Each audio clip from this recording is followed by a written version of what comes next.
Let's rank the top 10 running backs in the G5. I've already done the SEC running backs, the Big 10, Big 12, ACC. Now I'm on the G5. I've done the same thing for quarterbacks, and I'll do wide receivers and defensive players.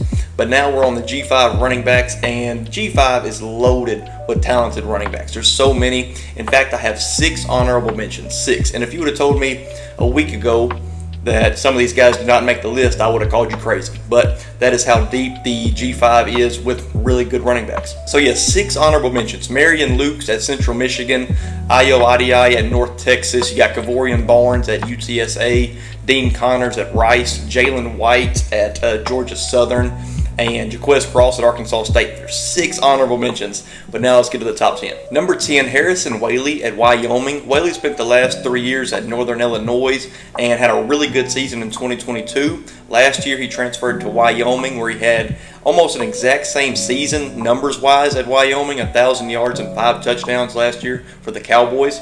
And he should have another great season under Jay Salville, the new head coach. He replaces Craig Bowl, the lifetime head coach at Wyoming, it feels like, and Salville was a defensive coordinator, so it should work out, and I believe that Harrison Whaley will have another really good season. Number 9, Jaylen Buckley at Western Michigan. In his redshirt freshman year at Western Michigan, he produced 1,200 yards and 10 touchdowns, even though Western Michigan was ugly under first-year head coach Lance Taylor. And 2024 should be even better for Jaylen Buckley, and hopefully a little bit better for Lance Taylor. Number 8, Malik Shero at Fresno State. He's coming off an insane year at Fresno State, 1,226 yards and 10 touchdowns. He was also big time in the receiving game, and he had 4 games with over 150 total yards.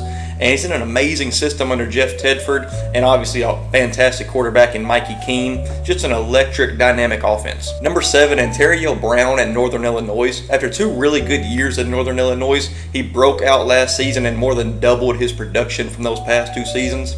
Over 1,400 yards and 11 touchdowns, and over 6 yards a carry as well for the Huskies. Number 6, Marquez Cooper at San Diego State. New San Diego State running back.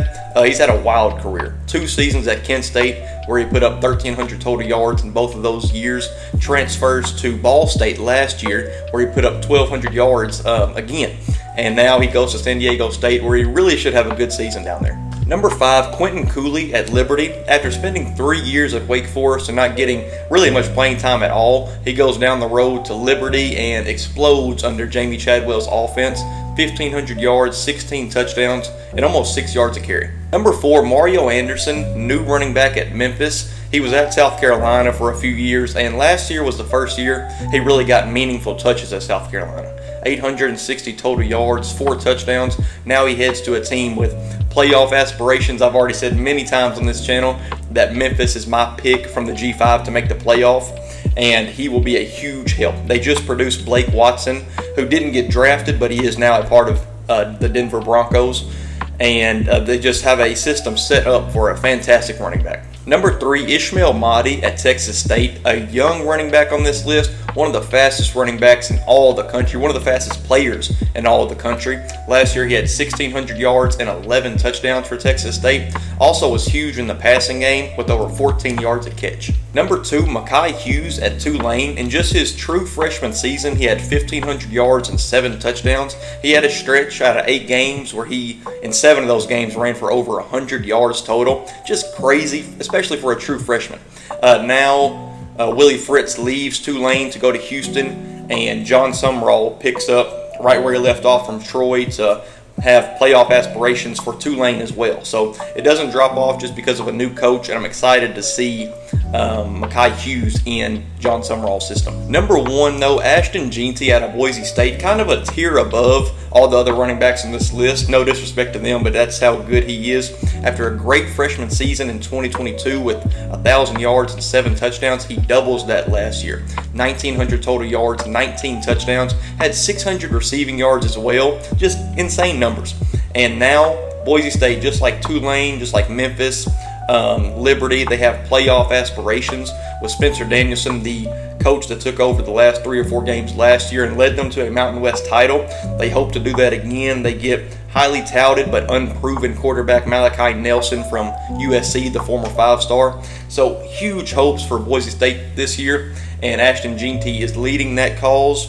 and he's one of the best running backs in all of the country. I'm excited to see where I'm going to put him on my top 10 running backs in college football list. So that is my list, guys, of top 10 running backs in the G5. Also, I had 6 honorable mentions, so I probably left out somebody that you would have on there. Comment what you disagree with below. Like and subscribe. It helps the channel out so much. Follow us on TikTok, 3&OUT CFB, on Twitter, 3&OUT_CFB. Next video I have is my top 10 running backs in the entire country in college football. Should be a really fun one. Appreciate y'all for watching.